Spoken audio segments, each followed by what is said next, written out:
Claire Guyot, merci de nous avoir rejoints dans les locaux de France Soir. Bonjour. Vous interprétez le rôle de Donna, une mère de famille qui s'apprête à marier sa fille dans la comédie musicale Mamma Mia. Comment on se met dans la peau d'un personnage aussi emblématique qui a quand même été incarné par Meryl Streep? On m'a appelé et proposé de passer l'audition. J'ai dit tout de suite au directeur de casting, moi je pourrais pas passer de chansons d'Abba parce que j'en connais pas, donc est-ce que je peux chanter, je sais pas, de mon répertoire? Ou alors on m'a dit oui, pas de problème. Et quand même le soir que je passais l'audition 2 jours après le contact que j'avais eu avec le directeur de casting, j'ai quand même loué le film et je l'ai regardé. Donc du coup, je l'ai vu qu'une fois. J'ai trouvé ça tout à fait charmant, fleur bleue, bon voilà. J'ai pas eu le temps de m'appesantir trop sur le travail de Meryl Streep, du coup ça m'a pas trop inquiétée, voilà. En fait, c'est les tubes du groupe ABBA donc, qui sont interprétés au cours de la comédie musicale. Alors, en fait... adapté en français? Absolument. En fait, c'est une jeune femme qui a demandé au groupe ABBA de prendre un certain nombre de leurs chansons. Il y en a 22, je crois, en tout, et de couturer, je dirais, un spectacle musical autour des chansons d'ABBA.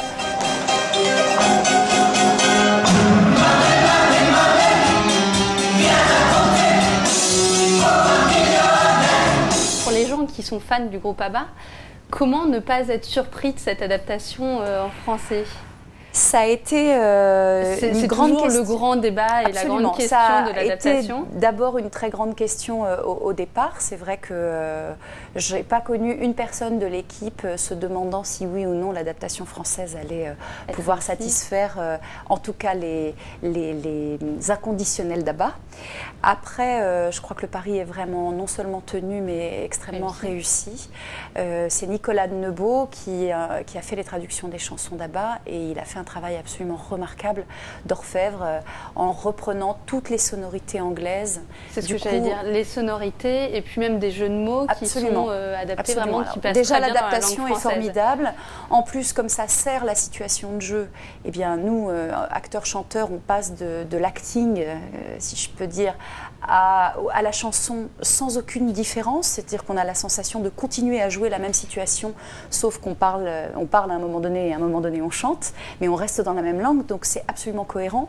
Pour le spectateur, c'est cohérent aussi parce qu'il n'a aucun effort de traduction à faire, ni même d'aller lire des sous-titres comme ça peut se faire au Châtelet, ou voilà. Et en plus, je dois dire que la traduction respecte la phonétique anglaise, du coup pour nous chanteurs, c'est très facile à chanter.